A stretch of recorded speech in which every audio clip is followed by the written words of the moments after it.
A nossa última apresentação foi sobre o tema em que nome devemos batizar-nos. Hoje vamos continuar com o estudo do batismo, mas visto sob a perspectiva do rebatismo. Vamos ver em primeiro lugar quem necessita ser rebatizado, porque por vezes nós deixamos-nos levar pelo que diz a maioria, pelo que dizem os pastores. E na realidade, por vezes, a palavra de Deus e os testemunhos apresentam-nos outras coisas. Por isso, nós vamos apresentar este estudo, como sempre o temos feito nos nossos estudos, com a Bíblia e o Espírito de Profecia. Vamos começar com o livro Primeiros Escritos, página 100, e no segundo parágrafo. E vamos ler a parte com as letras vermelhas. Foi feita indagação a Deus com respeito a esses. E então, em harmonia com a mente da Igreja e o Espírito Santo, foram separados pela imposição das mãos. Havendo recebido sua comissão da parte de Deus e tendo a aprovação da Igreja. O que é que fizeram estes homens? Saíram a batizar em nome do Pai, do Filho e do Espírito Santo. Nós vimos no nosso último estudo em nome de quem devemos batizar e em nome de quem devemos sair para batizar. E esta passagem também nos diz em que nome deve ser. Saíram batizando no nome do Pai, do Filho e do Espírito Santo. Temos agora aqui o livro Evangelismo, página 315 e terceiro parágrafo, que nos diz o seguinte: depois da alma crente haver recebido a ordenança do batismo, deve ter em mente que está consagrada a Deus, a Cristo e ao Espírito Santo. O que é que o crente, tal como nos diz Marcos no capítulo 16, necessita para se batizar? Vamos ao Evangelho de Marcos, capítulo 16, e vamos ler o versículo 16. Quem crer e for batizado será salvo, mas quem não crer será condenado. Então, o que necessitamos para sermos batizados é crermos em Cristo Jesus.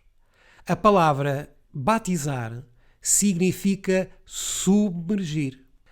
Este pastor pioneiro que estamos a ver aqui na foto chama-se John Harvey Waggoner. Ele escreveu um livro chamado Pensamentos sobre o Batismo. Este é um livro muito bom que nos fala sobre o batismo.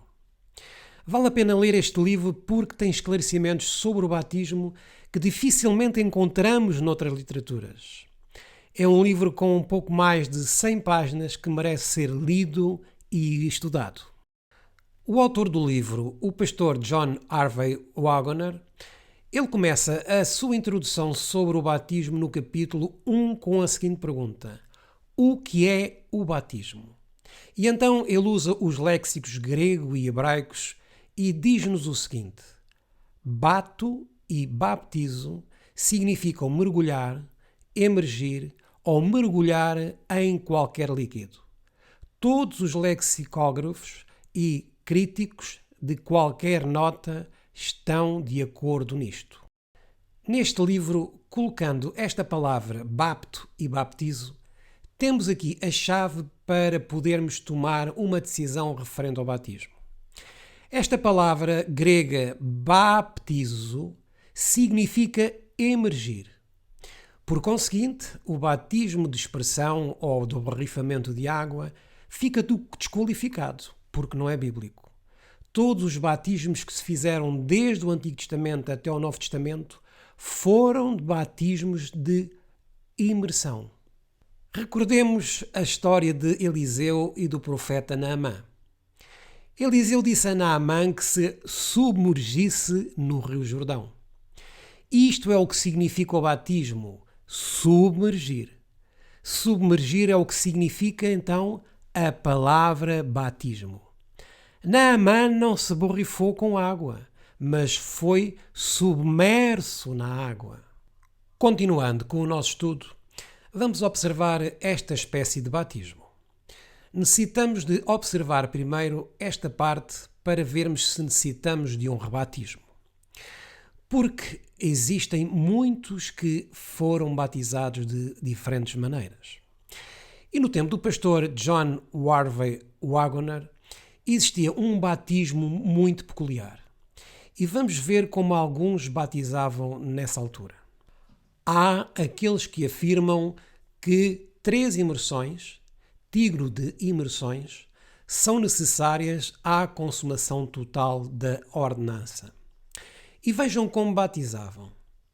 E estão habituados a referir-se com grande confiança à prática de certas pessoas ou igrejas, comprovando a coerção dos seus pontos de vista.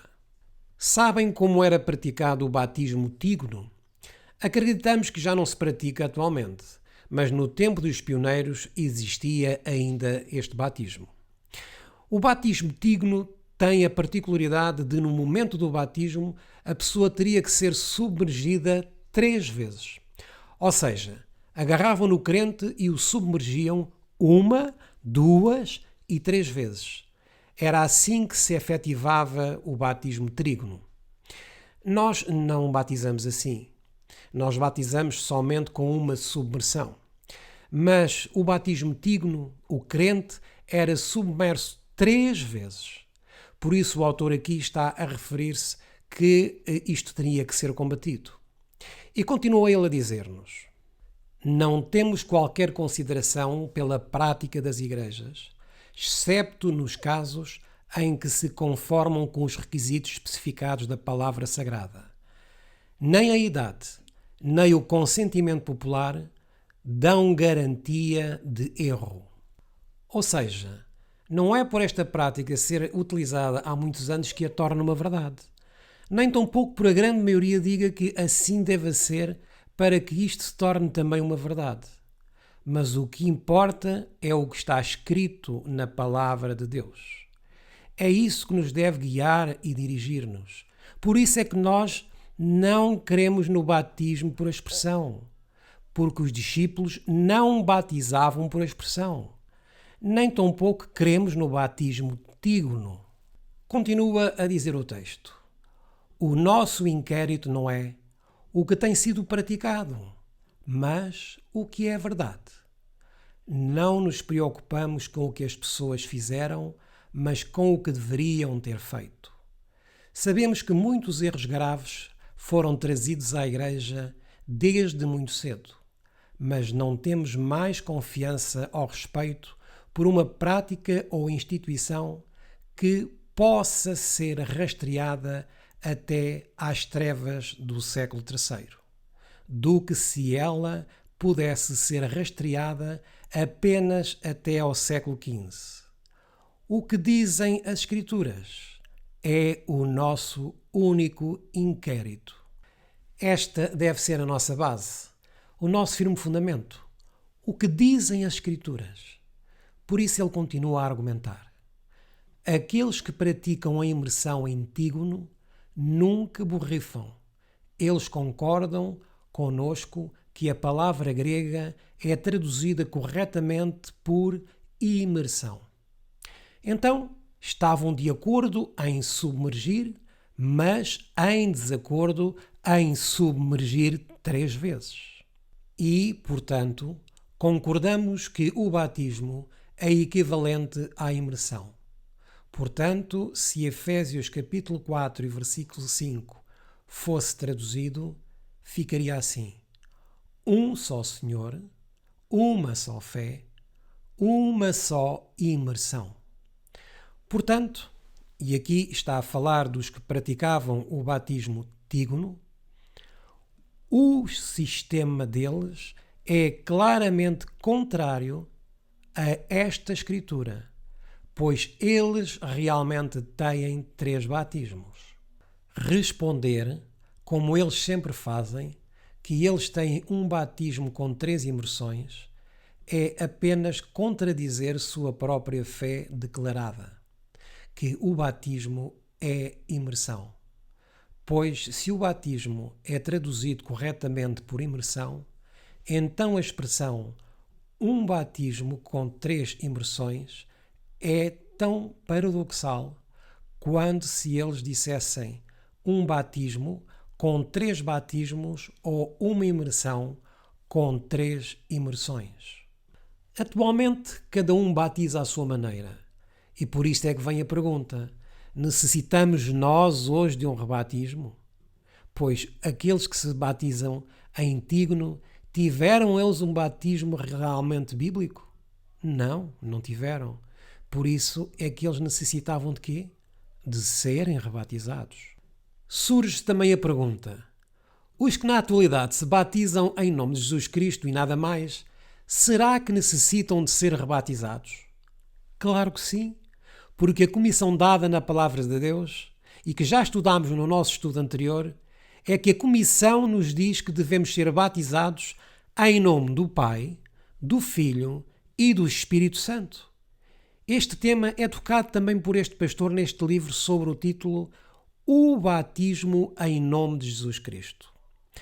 Continuemos a ler. Certamente é assim. A menos que admitamos que o batismo não é idêntico à imersão. Mas se fizermos isso, cedemos todo o terreno e a questão do modo ainda precisa ser resolvida. Isto é, restará provar que a imersão, e somente isso, é batismo. É muito importante este raciocínio do autor John Harvard Wagner. Vejamos o que agora nos diz aqui no capítulo 6, onde ele fala sobre o batismo de João. Porque o único facto em que se menciona o rebatismo na Bíblia é onde aparece o nome de João. E existem 3 principais protagonistas neste capítulo: Paulo, João e os 12 discípulos de João. Vejamos então o que ele nos vai dizer neste capítulo 6 sobre o batismo de João.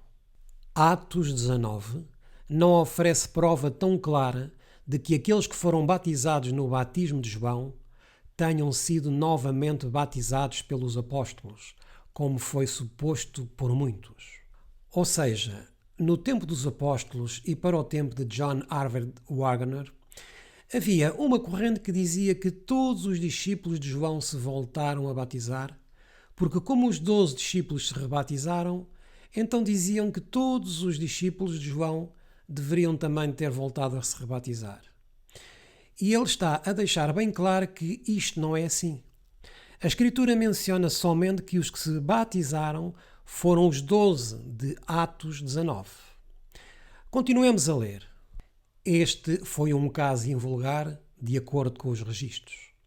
Ao serem interrogados por Paulo, eles disseram: nós nem ainda ouvimos que haja Espírito Santo. O que é que não tinham ouvido os discípulos de João? Que havia o Espírito Santo. Estes 12 discípulos de João não tinham sido batizados por João, mas sim por algum dos seus seguidores. Com o nosso Senhor Jesus Cristo, quem eram os que batizavam? Porque nos diz a Bíblia que o nosso Senhor Jesus Cristo batizava. Mas ao seguirmos a ler o contexto, vamos ver na realidade que quem batizava eram os seus apóstolos, mas os batismos eram atribuídos a Jesus. Assim, da mesma forma, o pastor John Harvard Wagner estava a dizer-nos que quem batizou estes 12 não foi João, mas sim os discípulos de João. Agora vejamos o que nos continua a dizer o texto. Eles não tinham sido batizados por João, mas por alguns dos seus seguidores, e não tinham sido instruídos como João instruía aqueles que se dirigiam a ele para o batismo.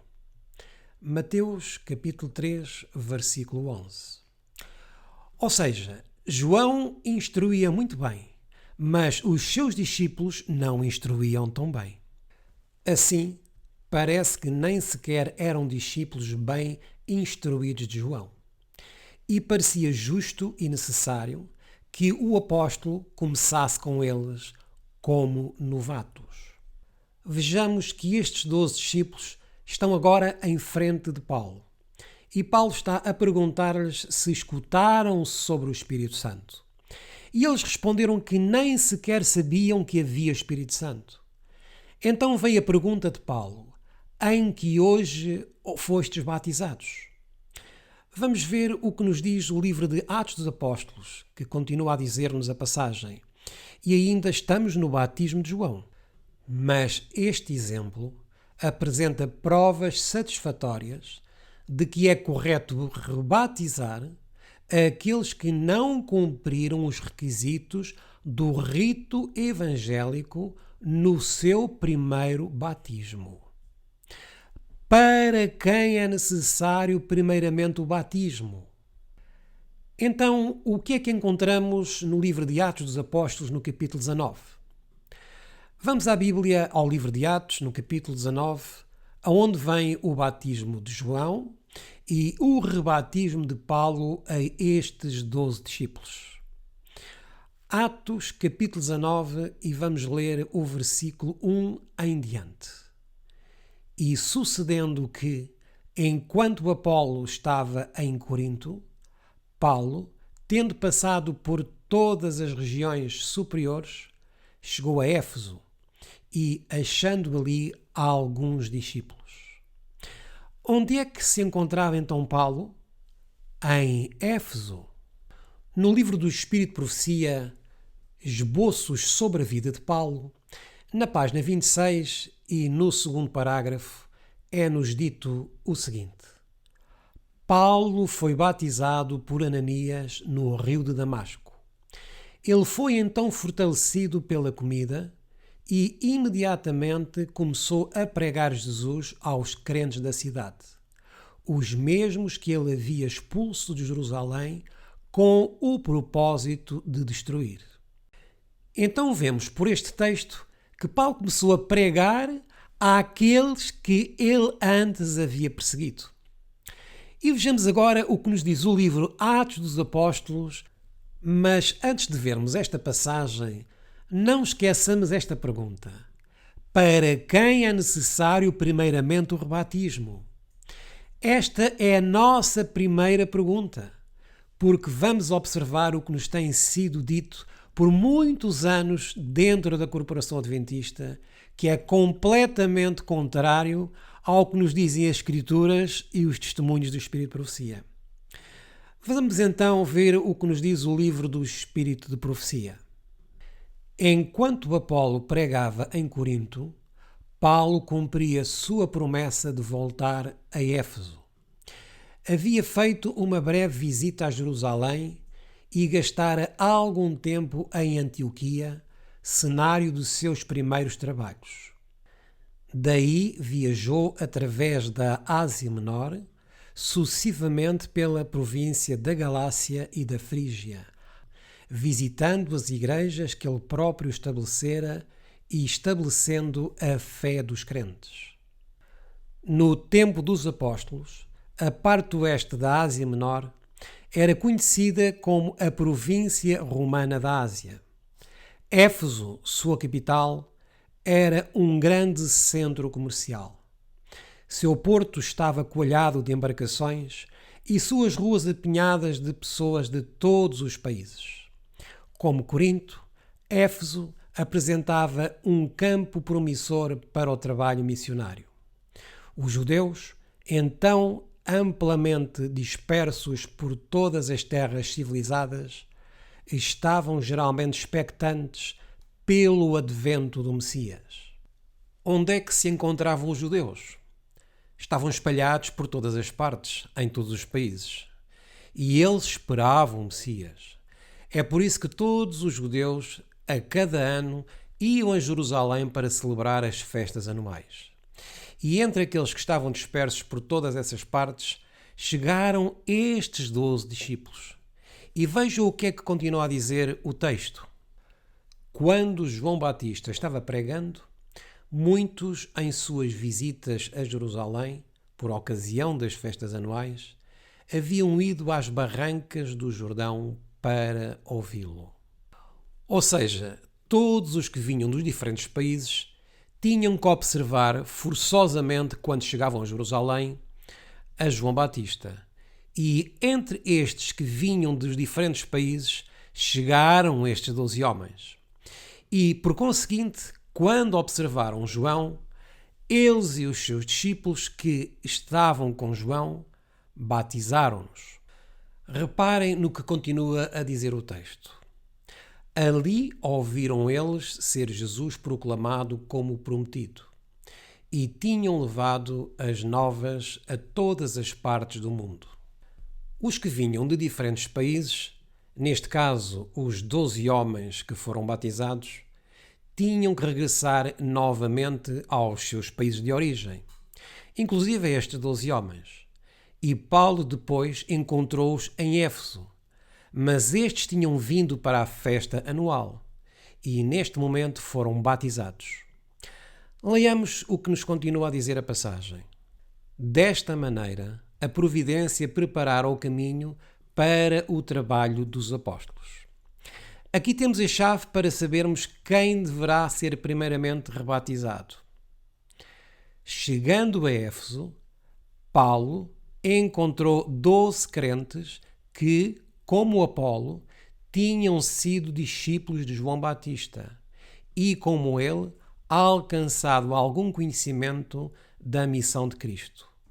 Eles não tinham a habilidade de Apolo, mas, com a mesma sinceridade e fé, estavam procurando espalhar o conhecimento que possuíam. Então, o que é que eles estavam a fazer? Estavam a pregar. E o que é que eles estavam a pregar? Estavam a pregar sobre o advento do Messias. E sabiam eles que o Messias já tinha chegado? Não, não sabiam. E que ele já tinha sido morto e já tinha sido ressuscitado? Não, não sabiam também isto. Eles ainda estavam a pensar que o Messias ainda estava para vir e, por isso, estavam ainda a pregar sobre o primeiro advento do Messias. E vejam como Paulo os vai instruir. Esses irmãos nada sabiam da missão do Espírito Santo. Quando interrogados por Paulo se haviam recebido o Espírito Santo, responderam: nós nem ainda ouvimos que haja Espírito Santo. Vemos então que estes discípulos não sabiam da obra do Espírito Santo. Ou seja, não sabiam sobre João capítulo 14, João capítulo 15 ou João capítulo 16, onde nos é dito que convém que eu vá, porque se eu não for, o Consolador não virá. E quando o Consolador vier, ele vos guiará em toda a verdade, porque não falará de mim mesmo, mas falará do mesmo que eu. Continuemos com o texto. Em que sois batizados então? Interrogou Paulo e eles responderam: no batismo de João. Então agora chegamos à resposta que Paulo dá para vermos quem são aqueles que primeiramente necessitam de ser rebatizados. Então o apóstolo expôs perante eles as grandes verdades que são o fundamento da esperança do cristão. Falou-lhes da vida de Cristo na terra e de sua cruel morte de vergonha.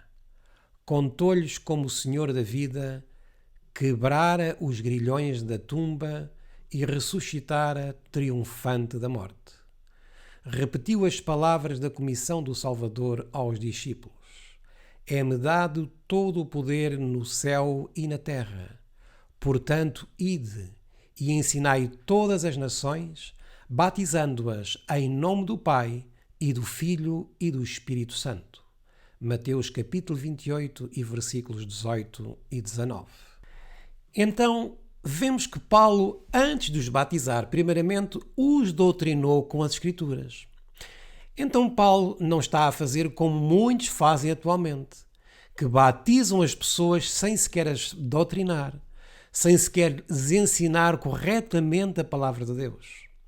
E Paulo batizou-em só em nome de Jesus? O texto inspirado diz-nos que não. Batizou-os nas 3 pessoas da divindade. E o que é que fez mais ele com eles?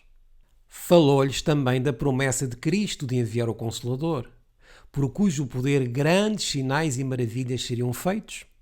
E contou-lhes quão graciosamente havia esta promessa sido cumprida no dia de Pentecostes.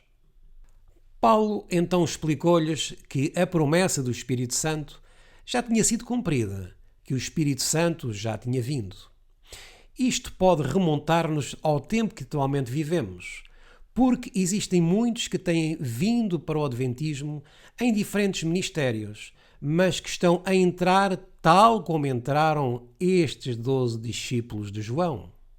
Por exemplo, muitos estão a entrar no Adventismo acreditando que as trombetas estão no futuro, quando se cumpriram já 6 no passado e atualmente estamos na 7ª. Muitos entraram também no Adventismo acreditando que os tempos de Daniel, capítulo 7, capítulo 12 e Apocalipse, capítulo 13, estão ainda no futuro, quando também já se cumpriram no passado. Muitos estão a entrar no Adventismo atual acreditando que novamente as 2300 tardes e manhãs se irão cumprir no futuro, quando já se cumpriram no passado. Então, o que é que está a aclarar Paulo a estes que se vão rebatizar? Ele está a ensiná-los na verdadeira interpretação das Escrituras. Paulo disse-lhes que o Espírito Santo já foi derramado no dia de Pentecostes. Paulo disse que este e outros acontecimentos já se tinham cumprido no passado. E então Paulo está a ensinar-lhes as Escrituras. Continuemos a ler no livro de Atos dos Apóstolos o seguinte: com profundo interesse e grata e pasma alegria, os irmãos atentaram para as palavras de Paulo.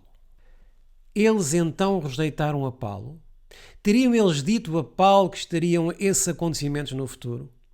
E mesmo que Paulo dissesse, e que na realidade o disse, que esses acontecimentos estavam no passado, eles teimaram em dizer que estavam no futuro?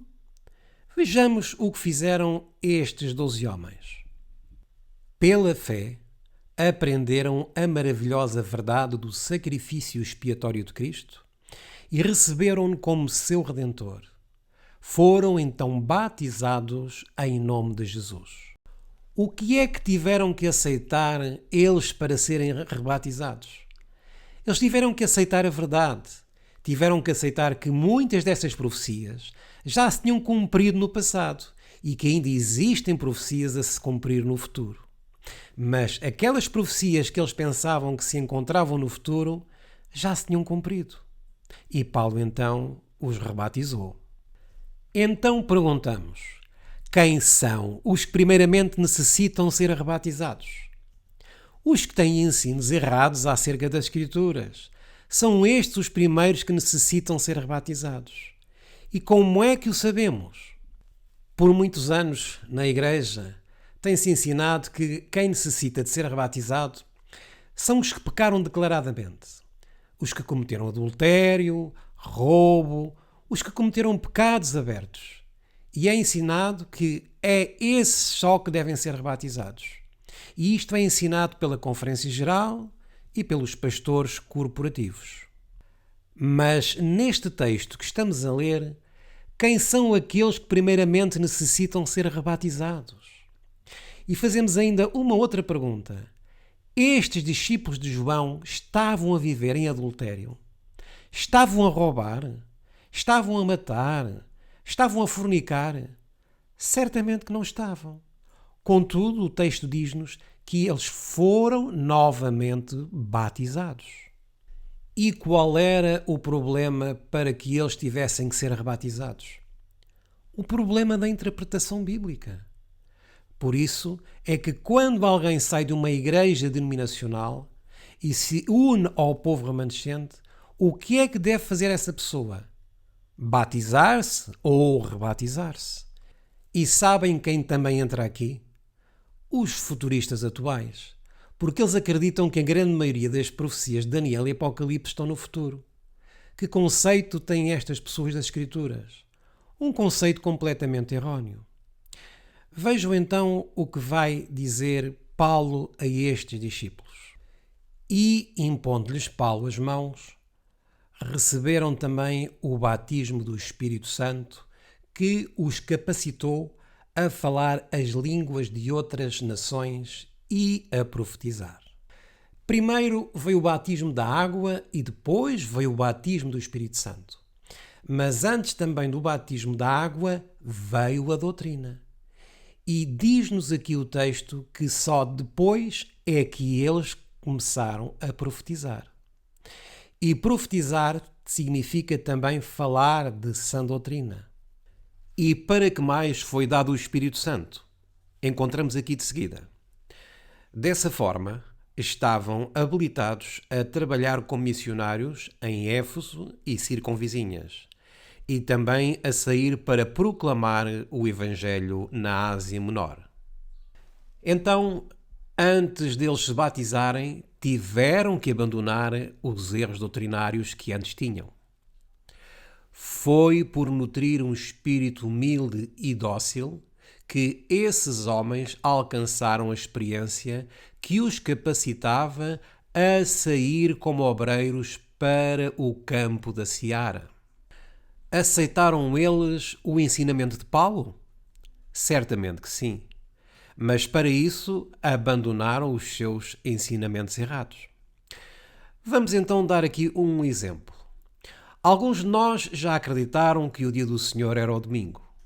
Mas quando descobriram pela palavra de Deus que o sábado é o dia do Senhor, qual destes dois ensinos rejeitaram? O ensino do domingo. Vejamos o que fizeram os 12 discípulos de João ao lermos o resto deste texto.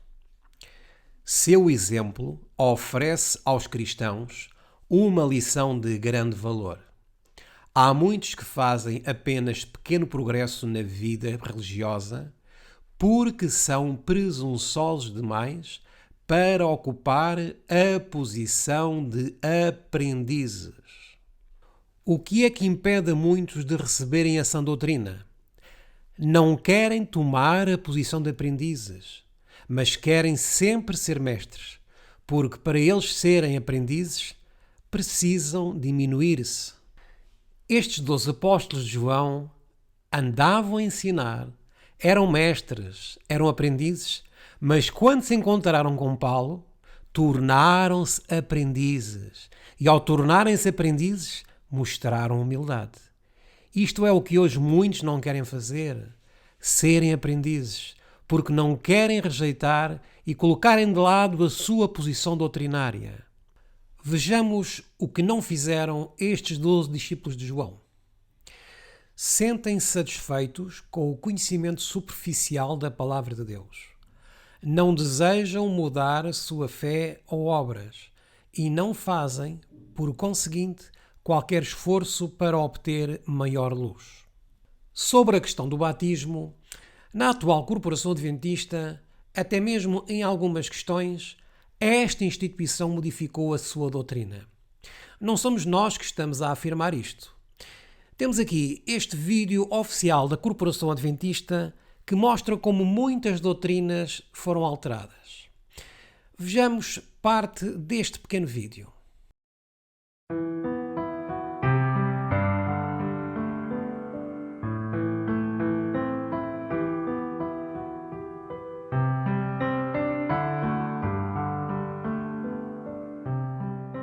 Neste bloco, vamos falar de um assunto que na prática nós vivemos no dia a dia, na Igreja Adventista. É sobre o rebatismo e a profissão de fé. Pastor Ranieri, para todas as pessoas se unirem à Igreja Adventista do sétimo dia, elas precisam serem batizadas nas águas como Jesus Cristo foi batizado. E o manual da Igreja dá abertura ou permite a prática do rebatismo? Sim, de fato o batismo é um requisito do Evangelho. Para se tornar membro da igreja precisa ser batizado.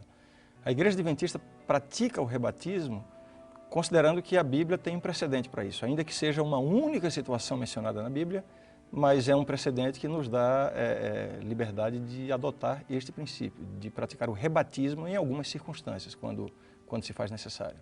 Ok. Então, que na Bíblia temos exemplos de pessoas rebatizadas. Está aí no livro de Atos, capítulo 19. Ok. Agora, uma pessoa que vem de uma outra igreja ou de uma outra denominação religiosa que já passou pelas águas batismais, como o próprio Jesus Cristo, o exemplo bíblico do batismo, ela, ao se tornar um membro da Igreja Adventista, ela precisa novamente passar pelas águas batismais? Essa pergunta precisa ser bem entendida, né, esse assunto, porque houve uma época em que na nossa igreja se orientava o seguinte: quando uma pessoa vinha de uma outra denominação religiosa, mesmo tendo sido batizada por imersão, enfim, o batismo como nós praticamos, havia uma orientação de que deveríamos insistir com essa pessoa para que ela se rebatizasse a fim de se tornar membro da Igreja Adventista. Nas últimas edições, isso não é inovação dessa edição, já na edição de 2005, já há uma orientação de que esse assunto deve ser deixado completamente a critério da pessoa. Ela está vindo de uma outra denominação, foi batizada conforme nós cremos, e ela terá a possibilidade de decidir se rebatizar ou não para ser membro da Igreja Adventista. É um assunto entre a pessoa e Deus. A igreja oferece a possibilidade do rebatismo, mas a pessoa é quem vai devemos decidir. deixar a pessoa à vontade e não insistir com ela, né? Inclusive o manual usa essa expressão: não devemos insistir para que a pessoa seja rebatizada. No caso, então, desta pessoa, ela não aceitar o rebatismo pelo fato dela já ter sido batizada, de que forma ela poderia ser admitida como membro da Igreja Adventista do Sétimo Dia? Ok, aí entra o procedimento que nós chamamos de profissão de fé. E o que é, então, essa profissão de fé? A profissão de fé é uma declaração pública, um compromisso público, semelhante ao compromisso que a pessoa assume por ocasião do batismo. Quando se faz aquele voto batismal, que é um compromisso público que a pessoa faz diante da igreja, para se tornar membro da igreja através do batismo. Se a pessoa já foi batizada e vai ser aceita por profissão de fé, é algo semelhante. Ela responde ali algumas perguntas que para demonstrar publicamente a sua aceitação de Cristo como Salvador, a sua aceitação nas crenças fundamentais da igreja, o seu compromisso de se tornar membro da igreja. E a pessoa respondendo afirmativamente diante da igreja, ela então passa a ser membro da igreja, uma ficha especial para isso, sem precisar ser rebatizada. Então, essa é uma situação que o Manual da Igreja permite a profissão de fé. Mas existem outras situações que também há a possibilidade de alguém ser admitido através da profissão de fé? Sim, o manual ele deixa de maneira muito clara essa questão da prática da profissão de fé. O manual cita 4 circunstâncias ou 4 situações em que a igreja pratica a profissão de fé. A primeira delas é esse caso que nós estamos mencionando. É alguém que está vindo de uma outra denominação evangélica, já foi batizada por imersão, conforme nós praticamos, etc. E está em comunhão com a igreja. Aceita todas as verdades. Enfim, bíblicas. Exatamente. E quer ser membro da Igreja Adventista e não quer ser rebatizada. Então, pode ser aceita por profissão de fé. Como podemos ver neste vídeo denominacional, feito pelos pastores Leonidas Guedes e Ranieri Salles, nem sequer por uma vez mencionaram um texto bíblico e muito menos do Espírito de Profecia para assim defenderem o ponto de vista da atual corporação adventista. Para eles e para esta instituição atual, o que conta é o manual da Igreja e não a palavra de Deus. E o manual da Igreja não é mais do que um credo, tal como têm as igrejas católicas e as demais igrejas evangélicas. Todas elas se deixaram reger pela palavra de homens e não por um assim diz o Senhor. E isto também se passa há vários anos dentro da apóstata instituição adventista. O que lhes interessa é o manual da igreja ou as 28 crenças. Mas o que é que se passa hoje dentro desta instituição? Eles próprios no vídeo não escondem que há vários anos não existia profissão de fé para os novos conversos de outras denominações religiosas. Foi através da adoção de mandamentos de homens, mais propriamente através do seu credo de fé, que é o manual da igreja, que possui alterações de acordo com as modas e costumes, que modificaram o quê? Os mandamentos, os ensinamentos de Deus por mandamentos de homens. Esta instituição, a fim de estar em harmonia com o ecumenismo das suas igrejas irmãs evangélicas e da sua mãe, a Igreja Católica, permite há alguns anos que novos conversos ao adventismo corporativo façam apenas profissão de fé para serem membros. Isto é mais um dos pontos doutrinários que têm sido adulterados ao longo das décadas, mas que muitos desconhecem da história passada. Vamos agora ler Atos capítulo 19. E sucedeu que, enquanto Apolo estava em Corinto, Paulo, tendo passado por todas as regiões superiores, chegou a Éfeso e, achando ali alguns discípulos, disse-lhes: Recebestes vós o Espírito Santo quando crestes? E eles disseram-lhe: Nós nem ainda ouvimos que haja Espírito Santo. Perguntou-lhes então: Em que sois batizados então? E eles disseram: No batismo de João.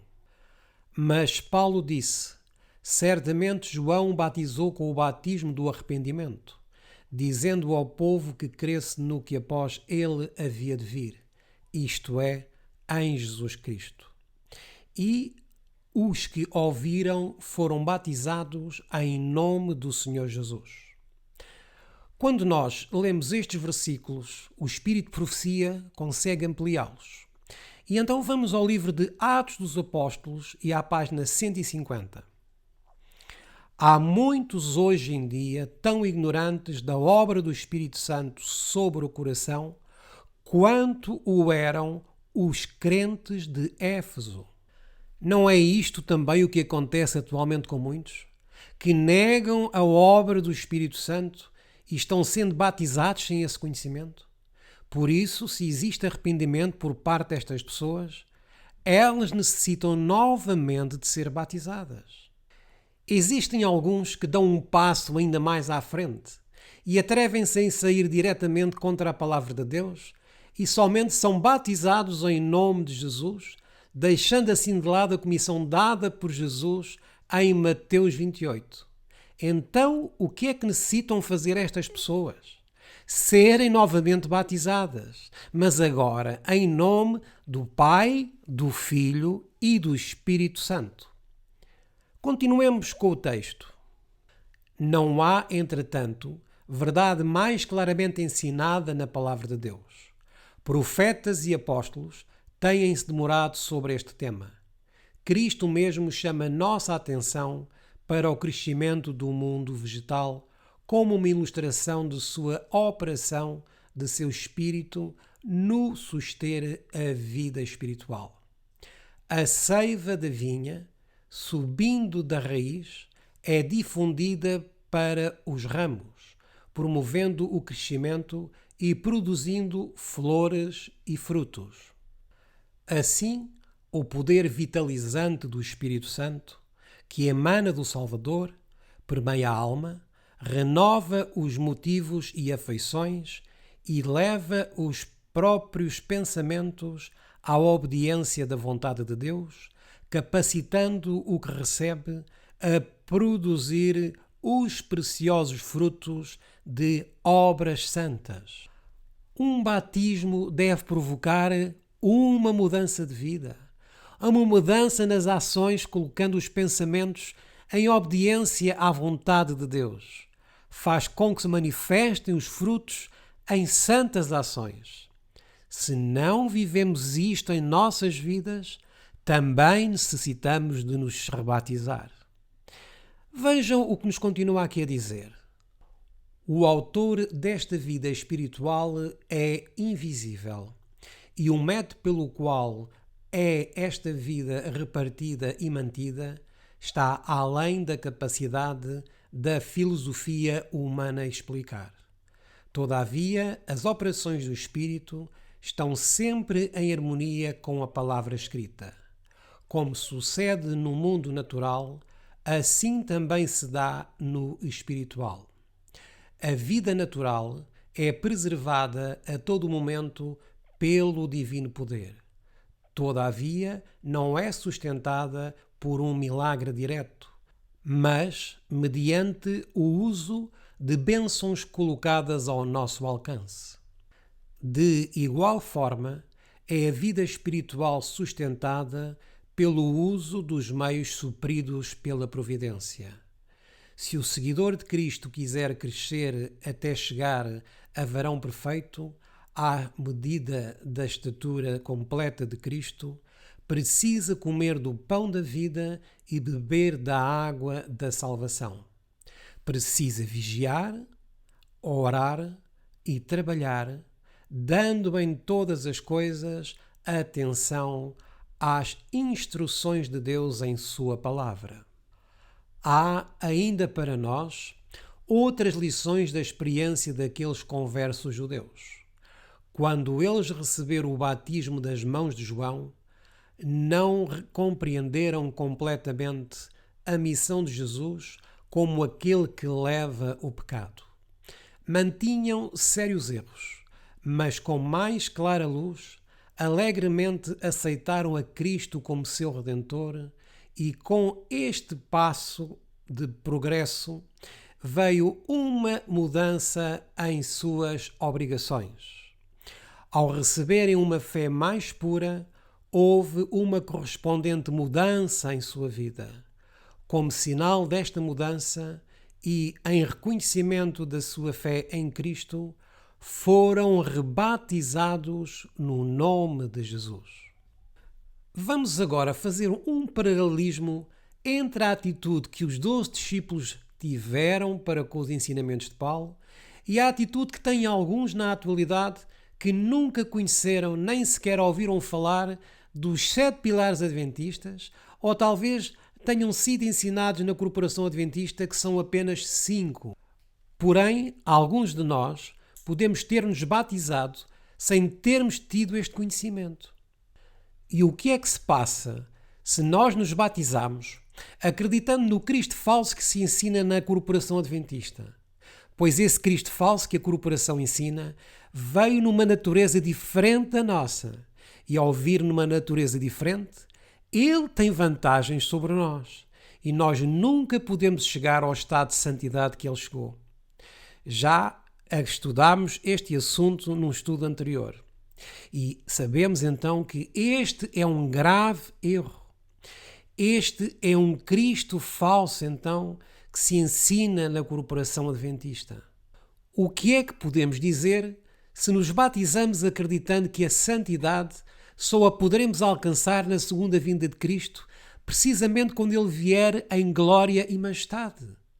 A própria Bíblia nos diz que quando se encerrar o tempo de graça, o profeta João nos diz que em Apocalipse que aquele que está santificado continua santificado, que o que é justo continua a ser justo. Mas isto é antes da vinda de Cristo. E o que dizermos se nos batizamos acreditando que o dom de profecia realmente não é um dom, que simplesmente são comentários de uma mulher que apareceu em 1844 e que não devemos tomar tudo como inspirado, mas sim como uma luz menor? Isto também é falso. E o que dizermos de muitos de nós que aprendemos que a reforma da saúde, na sua totalidade, pode ser cumprida na sua totalidade ou não? Que a reforma do vestuário também não é de extrema importância? Então, o que é que nós necessitamos com estes ensinamentos falsos que aprendemos? Devemos deixá-los no lixo e sermos rebatizados na sã doutrina bíblica adventista original.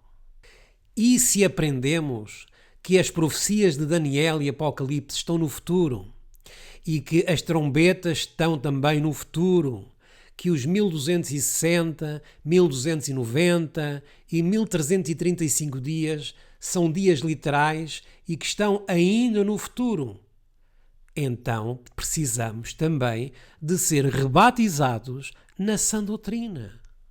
Os 12 discípulos de João, antes de Paulo os admoestar, acreditavam em graves erros. Mas quando lhes chegou a luz, eles reconheceram os seus erros e foram rebatizados.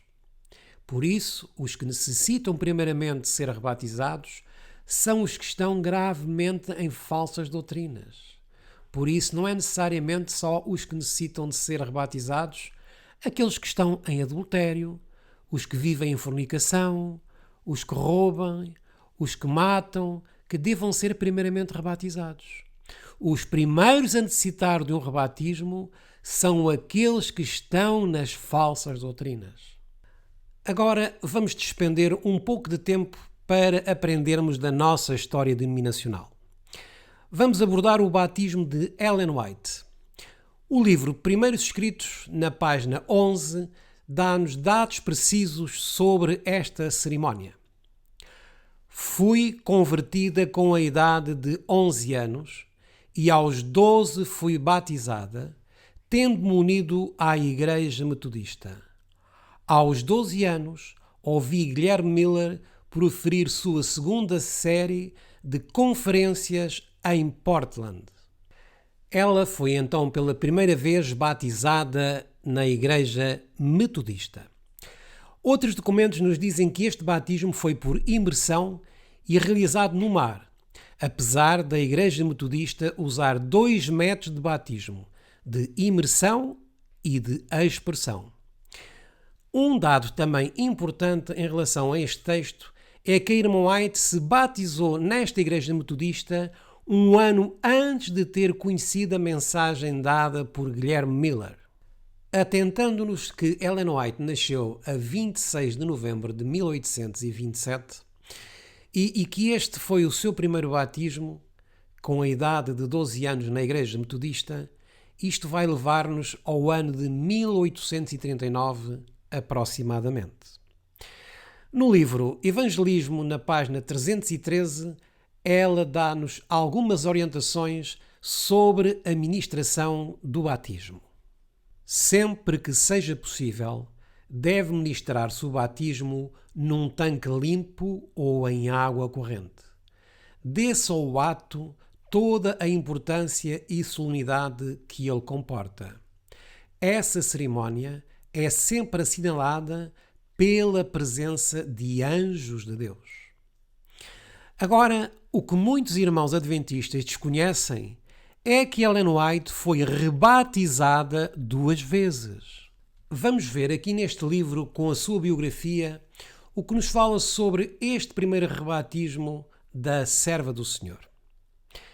Na tarde de domingo, 26 de junho de 1842, ela e outras 11 pessoas foram batizadas nas águas bastante agitadas da Baía de Casco. Ela descreveu o importante acontecimento.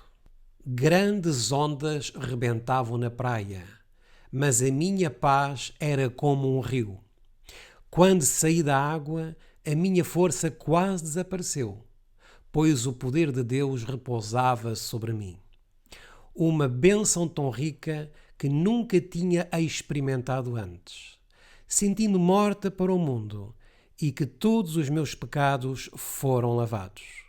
No mesmo dia, uma irmã e eu própria fomos levadas à igreja.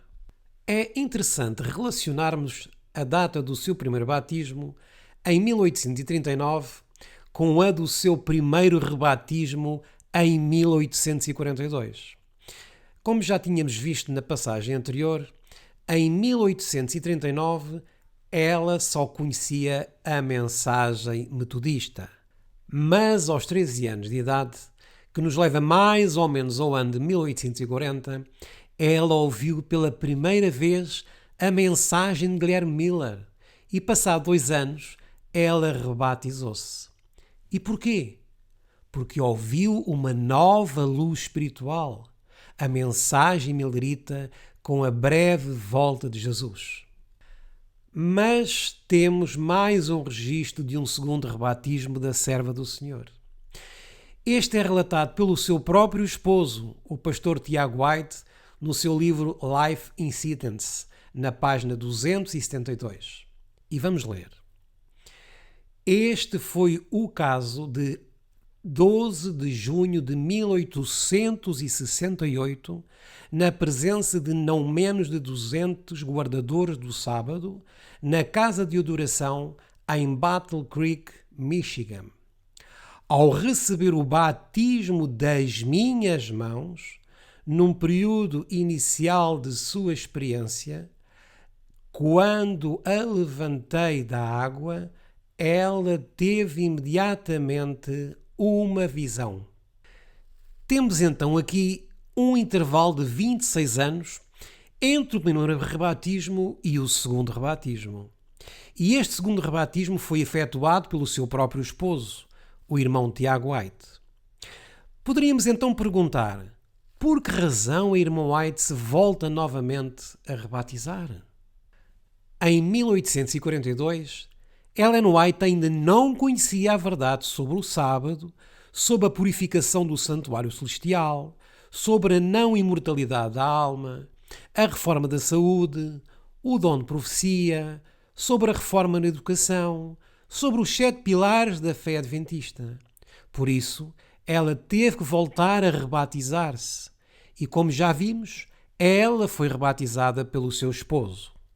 Fazemos então a seguinte pergunta. Teria a irmã White adulterado, cometido fornicação, roubado ou assassinado alguém? Certamente que não. Então ela necessitava ser rebatizada por que razão?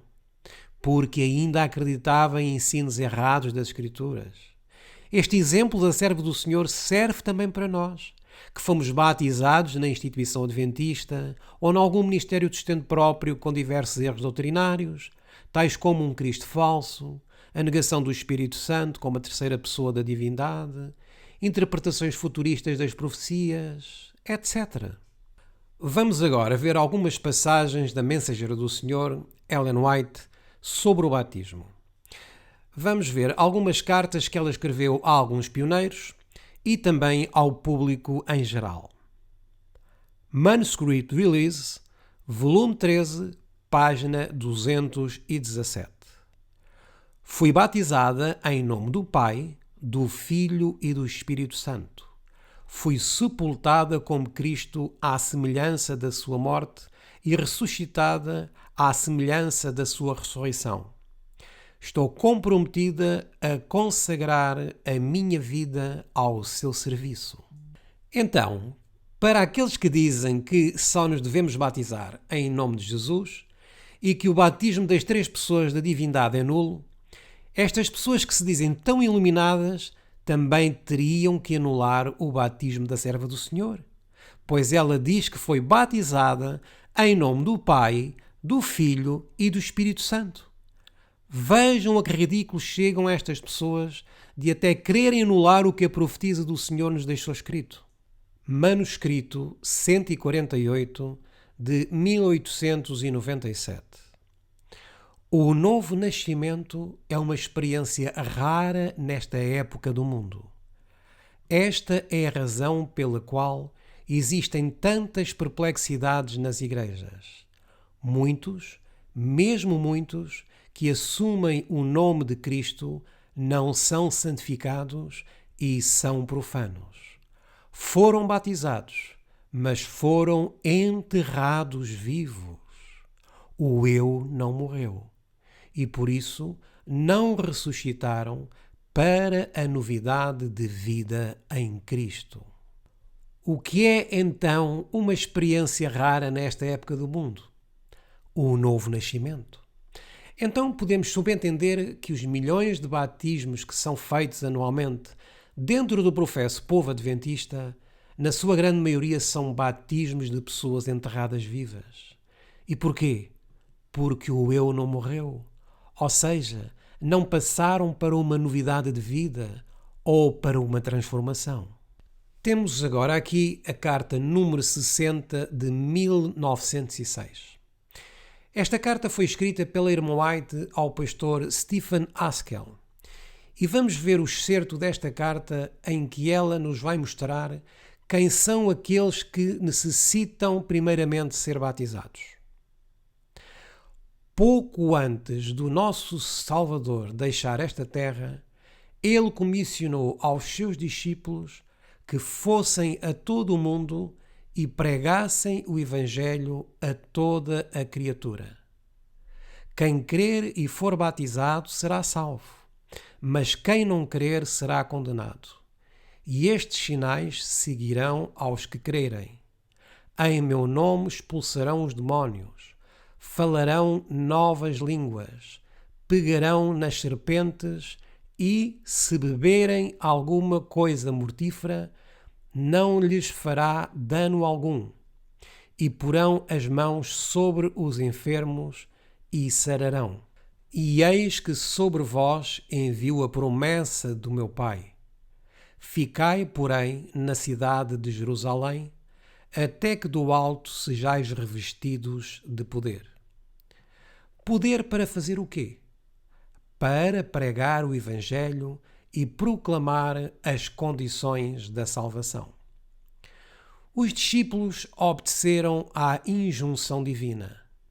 Enquanto estavam em oração, reunidos num só lugar, o Espírito Santo foi sobre eles como um vento impetuoso e encheu toda a casa onde eles estavam sentados. Pedro foi ungido com a santa unção do alto. Tão maravilhoso foi o derramamento do Espírito que, naquele dia, agregaram-se quase 3.000 almas. Vejamos agora quem são aqueles que necessitam de ser rebatizados. É este batismo do Espírito Santo que as igrejas necessitam agora. E vejam agora o que é que está aqui sublinhado em amarelo. Há membros da igreja desviados e pastores desviados que precisam ser reconvertidos, que precisam da influência suavizante e subjugadora do batismo do Espírito, para que possam ressurgir em novidade de vida e fazer uma obra completa para a eternidade. Vi a irreligião e a autossuficiência serem acalentadas e ouvi as palavras: se não vos arrependerdes e não vos converterdes, nunca vereis o reino dos céus. Está a mensageira do Senhor a falar-nos aqui em adultério, em fornicação, em roubo, em assassinato?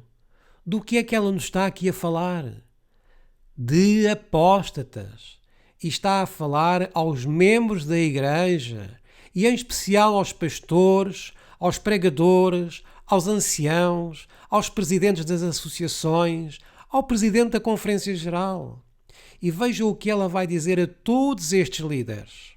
Há muitos que precisarão de se rebatizar, mas que nunca deixam a água até estarem mortos para o pecado, curados do egoísmo e da exaltação própria.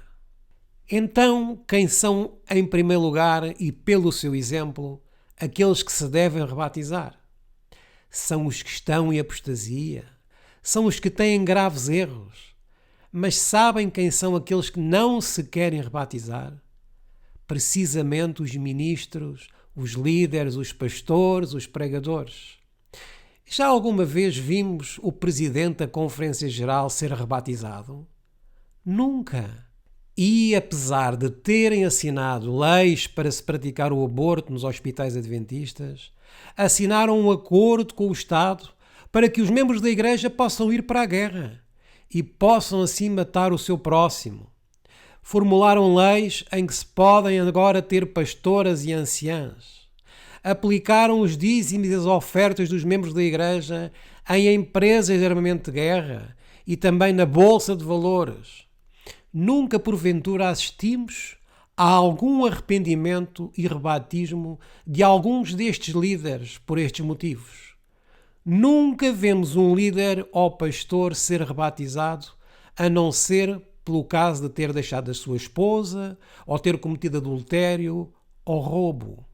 Mas alguma vez vimos um ministro ser rebatizado por pregar graves erros depois de ter a luz sobre uma fé genuína e verdadeira? Nós nunca vimos tal coisa. E se alguma vez existiu, certamente é um caso raro, porque para isto é necessário humildade. E isto muito poucos têm. Todos nós devemos ser humildes, pois de outra forma arranjaremos sempre desculpas para não fazermos aquilo que Deus nos ordenou e nos ensina.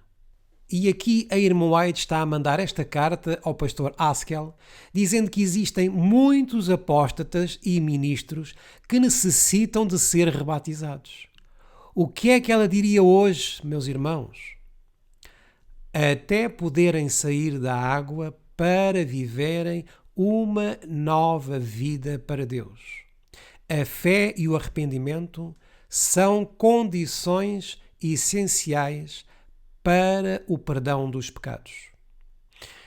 Os apóstatas têm que deixar a exaltação pessoal e viver uma vida nova para Deus.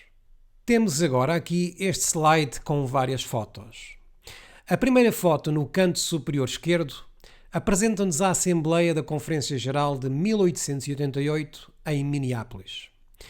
E depois temos do lado esquerdo versus lado direito os dois depoimentos sobre a justificação pela fé que foi dada nesta Conferência Geral que Deus enviou neste ano de 1888 através dos pastores Alonzo Trevier Jones e Elliot Joseph Waggoner. E do lado destes dois mensageiros encontrava-se a mensageira do Senhor. Mas quem estava contra esta mensagem era o então presidente da Conferência Geral, George Butler, e o pastor Uriah Schmidt. Eles eram os dois cabecilhas que estavam contra esta mensagem. A irmã White escreveu várias cartas sobre esta Assembleia Geral. E boa parte delas encontra-se neste livro Manuscript Release, volume 7. Neste livro, no manuscrito 480, ela escreveu sobre reconversão e rebatismo. Para haver um rebatismo, tem que haver primeiramente uma reconversão. E uma reconversão é o abandono das ideias que antes tínhamos. Temos agora aqui o manuscrito 21 de 1891 e vamos ver o que ela nos diz aqui. Temos de ver Cristo como Ele é. Pelos olhos da fé, devemos discernir a glória do unigênito do Pai, cheio de graça e de verdade. Ao não apreciarmos o Espírito de Cristo, ao tomarmos posições erradas na controvérsia sobre a lei em Gálatas, uma questão que muitos não compreenderam completamente antes de tomarem uma posição errada. A Igreja sofreu uma grande perda. A condição espiritual da Igreja, geralmente, é representada pelas palavras da testemunha verdadeira.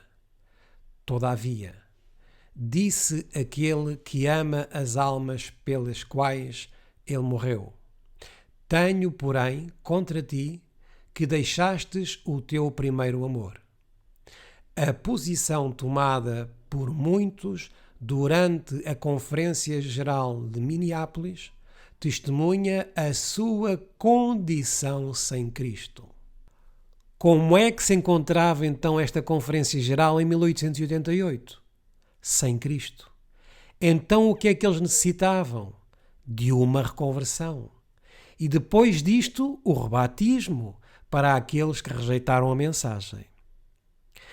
A admoestação a cada um deles é: lembra-te depois de onde caístes e arrepende-te e pratica as primeiras obras. Quando não, brevemente a ti virei e tirarei do seu lugar o teu castiçal, se não te arrependeres.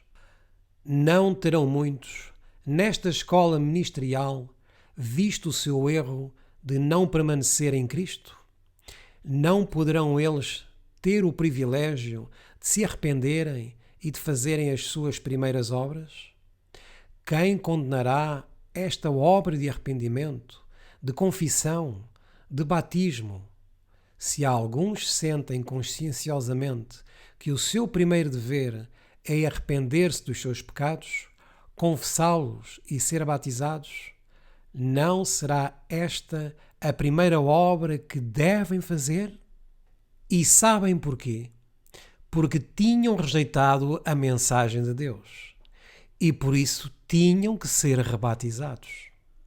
Continua a dizer-nos o texto: é muito difícil para tais homens vir completamente à luz, confessando honestamente os seus pecados.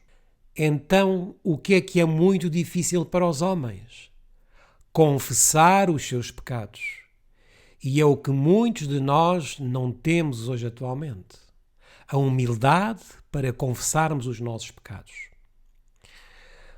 Pois Satanás tem grande poder sobre as mentes de muitos, a quem Deus concedeu provas suficientes para encorajar a fé e inspirar confiança. Muitos não serão convencidos porque não estão inclinados a confessar-se. Resistir e rejeitar até mesmo um raio de luz do céu por causa do orgulho e da teimosia do coração torna mais fácil recusar a luz pela segunda vez. Assim, os homens formam o hábito de rejeitar a luz. Se já rejeitamos uma vez a luz, é mais fácil voltar a rejeitá-la uma segunda vez. E isto converte-se no hábito de estarmos a rejeitar a verdade. E o que é que nos acabamos de nos converter? Em orgulhosos, em obstinados e finalmente entramos em apostasia. Se nos reconvertermos, esta reconversão vai levar-nos ao rebatismo. Vamos ver agora esta carta 63 de 1803. Falo aos nossos irmãos líderes, aos nossos ministros e especialmente aos nossos médicos. Enquanto permitirdes que o orgulho habite nos vossos corações, tanto tempo vos faltará de poder no vosso trabalho. Existem hoje médicos missionários que estejam a ensinar uma falsa reforma de saúde? Existem, sim. Então o que é que eles também necessitam com os ministros e líderes? De uma reconversão e depois de um rebatismo. Durante anos, um espírito errado tem sido acariciado, um espírito de orgulho, um desejo de proeminência. Nisto, Satanás é servido e Deus é desonrado. O Senhor pede a uma reforma decidida. E quando uma alma é verdadeiramente reconvertida, e o que é que nos diz aqui? Que seja rebatizada, que ele renova o seu pacto com Deus e Deus renovará o seu pacto com ele. Meus irmãos, mostrem verdadeiro arrependimento pelo afastamento de Deus. Que os anjos e os homens vejam que há perdão dos pecados com Deus. O poder extraordinário de Deus deve tomar posse das igrejas adventistas do sétimo dia. Fazemos uma pergunta. Estes médicos, estes ministros e estes líderes estão a cometer adultério? Têm uma outra mulher? Claro que não. Aqui o problema é que eles estão em erro e para abandonarem esse erro necessitam reconverter-se e rebatizar-se. A reconversão deve ter lugar entre os membros, para que, como testemunhas de Deus, possam testemunhar o poder autorizado da verdade que santifica a alma. A Igreja deve ser renovada, purificada e santificada. Caso contrário, a ira de Deus cairá sobre eles com muito mais poder do que sobre aqueles que nunca professaram ser santos. Estamos a dar-nos conta, meus irmãos, de quem é que necessita de um rebatismo? Aqui está também a falar-nos de membros. Se nós somos membros, se nós somos ministros, pastores, missionários, pregadores, se não recebemos o batismo na pura verdade adventista genuína e original, e depois descobrimos a verdade na sua total pureza, sem mancha, O que é que nós devemos então fazer? Rebatizar-nos, meus queridos irmãos. Nada menos do que isto tornará os homens aceitáveis para Deus. Avancemos agora para o parágrafo seguinte. Algumas noites depois, sonhei que estava a orar numa reunião. Oh, quão seriamente o meu coração se sentiu atraído pela súplica. Senhor, implorei, não permitais que este povo, que afirma acreditar numa verdade tão sagrada, continue com as suas ideias erradas até que os seus nomes sejam apagados do livro da vida e registados entre os nomes dos injustos.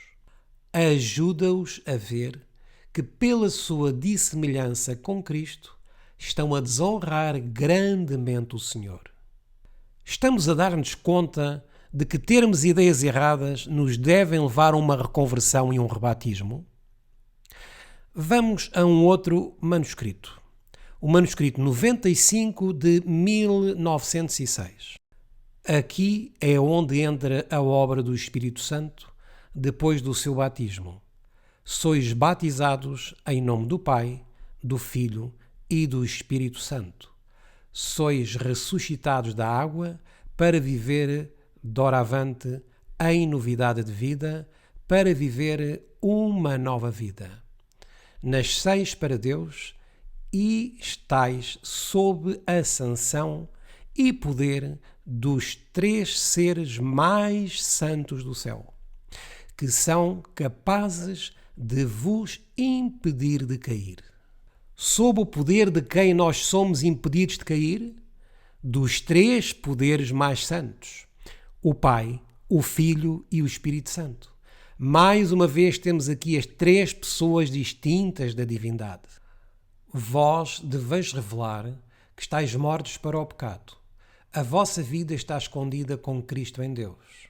Escondida com Cristo em Deus. Maravilhosa transformação. Esta é uma promessa muito preciosa. Quando me sinto oprimida e mal sei como me relacionar com a obra que Deus me deu para fazer, limito-me a invocar os três grandes dignitários e a dizer: sabeis que não posso fazer esta obra com as minhas próprias forças. E a quem pediu a mensageira do Senhor forças? Aos três santos dignitários: o Pai, o Filho e o Espírito Santo. Mas existem alguns que rejeitam a pessoa do Espírito Santo. Que tristeza! Continuemos a ler o mesmo manuscrito.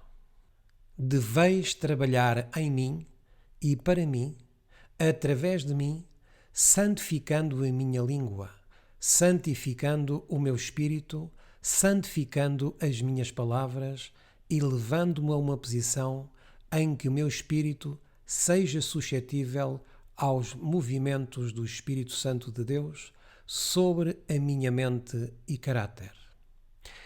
E agora vejam o que ela nos diz aqui mais à frente. E à medida que a transformação de caráter se realiza, através do arrependimento e da confissão e da reconversão e do rebatismo, gloriar-vos-eis por Jesus Cristo, nas coisas que pertencem a Deus e não naquilo que diz respeito aos vossos próprios interesses pessoais e egoístas. E o que é que temos que abandonar primeiro? As falsas doutrinas e a apostasia, e só depois disso existirá uma reconversão que deverá culminar com o rebatismo. Esta carta que agora vamos ler foi uma carta que a irmã White escreveu ao pastor Belden, um pastor que esteve presente na Assembleia da Conferência Geral em 1888 e que rejeitou a mensagem da justificação pela fé. E ela escreveu as seguintes palavras ao pastor Belden: você corre o risco de subestimar o seu próprio valor.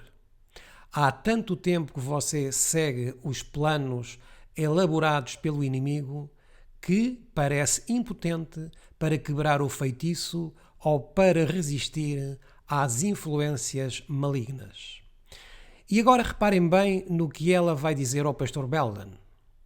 Em nome do Senhor, peço-lhe que busque o Senhor com todo o poder ao vosso dispor. Arrependei-vos e rebatizai-vos, para que possais agir em união com Cristo como um cooperador de Deus. O que é que estava então a pedir a mensageira do Senhor a este pastor? Que se arrependesse, deixasse a sua posição anterior e que tomasse o verdadeiro ensino da mensagem de justificação pela fé e depois se rebatizasse.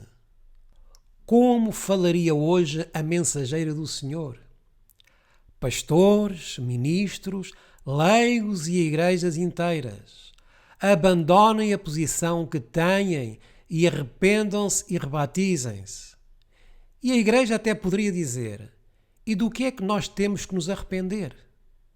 A testemunha fiel e verdadeira responderia: tens que abandonar o teu orgulho e a tua justiça própria. Tens que começar por abandonar o método de interpretação futurista.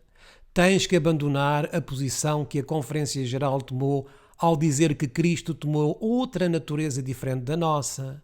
Tens que abandonar a posição de que existem somente 5 pilares, quando a própria mensageira disse que são 7 pilares.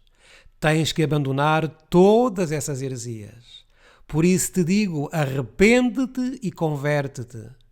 E como terminaria ela esta mensagem? Rebatiza-te para que possais tomar parte com Cristo como cooperador de Deus. Continuemos a ler esta carta. Enquanto procurardes fazer as coisas do vosso próprio jeito, tentando servir a Deus e a Mamon, continuareis o vosso registro de erros e fracassos. Aonde é que nós vemos escrita esta história de erros e fracassos, meus irmãos? Em todas estas apostasias que vivemos atualmente no Adventismo. Tendes agora uma oportunidade de redimir o passado, mas nada vos servirá sem uma completa rendição a Deus. Não continueis a fazer guerra contra aqueles que supõem que devem ajudar-vos e favorecer-vos. Os que acalentam um espírito de guerra contra aqueles que poderiam ajudá-los nunca encontrarão o caminho para sair das perplexidades, nem estarão livres dos enganos de Satanás. Por que razão você deveria continuar de forma perversa, mesmo que outros o tenham tratado injustamente? Quando nós examinamos a história, meus irmãos, vamos constatar que este pastor Belden se rebatizou e foi humilde. Este mesmo pastor Belden tinha-se desviado para o futurismo, mas humildemente reconheceu o seu erro e voltou para a posição historicista. Voltemos um pouco mais a esta carta. Muitos receberam todas as provas da verdade que Deus alguma vez lhes dará. Permitiram e encorajaram falsos sentimentos e praticaram o engano para encobrir a sua apostasia. Fui instruída a dizer àqueles que desejam regressar a Deus: limpai as vossas mãos e purificai os vossos corações. Libertai-vos do feitiço do inimigo. Ponham de lado as vestes da justiça própria. Humilhem os vossos corações perante Deus e entrem na linha. Existem muitas passagens do Espírito de Profecia que poderíamos colocar no nosso estudo, mas infelizmente o tempo é escasso e vamos concluir só com mais algumas. Carta 232 de 1907. Vi que os obreiros da causa precisam agora de estar bem despertos. Muitos precisam de ser reconvertidos de novo e rebatizados. Quem são, então, os primeiros que devem ser rebatizados? Os pastores, os ministros, os pregadores. E porquê é que se devem rebatizar em primeiro lugar? Porque estão a pregar o erro, estão em terrível apostasia e estão a disseminá-la. Mas, infelizmente, a grande maioria do povo adventista pensam que só se têm que ser rebatizados que são aqueles que transgridem a lei moral. Os que adulteram, que fornicam, os que roubam. Mas para o povo adventista, na sua grande maioria, são estes que se devem ser rebatizados. Mas não é isto o que está escrito. Tudo o que nós observamos de acordo com a Bíblia e o Espírito de Profecia é que os primeiros que devem ser rebatizados somos nós, que ensinamos e praticamos por muitos anos erros e heresias. E somente aqueles sinceros e humildes que reconhecem, tal como o pastor Belden, e que dizem que se equivocaram, se rebatizarão. Não estamos agora à espera que com este estudo se venham a rebatizar os pastores, os ministros e também os leigos, porque isso não vai acontecer. Somente acontecerá àqueles a quem o Espírito Santo colocar esse sentimento. E este já não é o nosso trabalho. E o que é que têm que fazer todos aqueles que foram batizados por pastoras? Têm que ser rebatizados, porque esse batismo não é válido aos olhos de Deus, nem nunca é válido pela Bíblia. Vimos, porventura, alguma vez pastoras a batizar no Novo Testamento? Não, nunca vimos. Isso é um falso batismo. Contudo, dizem que todos aqueles que foram batizados por estas mulheres pastoras se encontram registados nos livros da Igreja. Mas certamente não se encontram registados esses batismos nos livros do céu. Por isso, essas pessoas necessitam ser rebatizadas com um verdadeiro batismo e também serem doutrinadas na sã doutrina.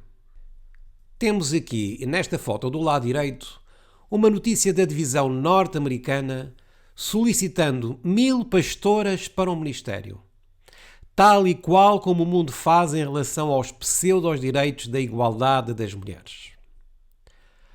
Em segundo lugar, para quem é necessário o rebatismo? Vamos terminar com esta passagem do livro A Fé pela Qual Eu Vivo, na página 144. Muitos há, atualmente, que violaram sem saber os preceitos da lei de Deus. Seu batismo anterior não o satisfaz agora. Viu-se pecador, condenado pela lei de Deus. Experimentou novamente a morte para o pecado e deseja ser de novo sepultado com Cristo no batismo para que possa ressurgir para andar em novidade de vida. Isto é um assunto em que cada indivíduo precisa conscienciosamente tomar sua atitude no temor de Deus. Temos então aqui o segundo lugar para o rebatismo, que é quando a pessoa transgride voluntariamente os preceitos da lei de Deus. Por isso, convido-te em nome do Senhor Jesus, tal como disse a mensageira do Senhor, a uma reconversão, a um estudo cuidadoso, tal como fez o apóstolo Paulo quando deu a mensagem aos 12 discípulos de João e reconheceram a verdadeira essência da sã doutrina. Em nome do Senhor Jesus, meus queridos irmãos, e isto é também para mim, se temos andado em apostasia, se temos ensinado o erro, o que é que necessitamos fazer? Rebatizar-nos. Tu que me estás a escutar, se tens passado pela mesma experiência que muitos de nós, de que quando aceitamos esta mensagem, chegamos com uma mensagem diferente que contradiz o que Deus deu aos seus servos, que Ele escolheu para levantar esta igreja, em nome do Senhor, necessitamos de uma reconversão e de um rebatismo. Isto é algo que cada um de forma consciente necessita fazer. Ninguém é consciência para o outro, diz a mensageira do Senhor. Tem que vir de nós mesmos, com um coração humilde, para aceitarmos agora a unção do Espírito Santo. Esperamos em Deus que, por meio deste estudo, e em nome do Senhor Jesus, nos coloquemos de joelhos e reconheçamos os nossos erros, as nossas fraquezas e aceitemos o que está escrito. Se desejardes todos estes slides sobre o estudo de hoje apresentado, temos para te oferecer um PDF com os mesmos. Basta para isso solicitar-nos através dos contactos que estão no final desta apresentação. A nossa próxima apresentação já há muito tempo que nos tem sido solicitada por muitos irmãos e amigos e que tem sido assunto de muita controvérsia entre o povo de Deus. Quando a irmã White chamou Babilónia à Igreja Adventista do Sétimo Dia. Estamos conscientes que este novo tema trará bastante esclarecimento sobre o assunto que tem sido de longo tempo um tabu entre o povo remanescente de Deus. Por isso, não percas já nos próximos dias mais este novo estudo da Palavra de Deus. Que Deus nos guarde e até ao nosso próximo estudo.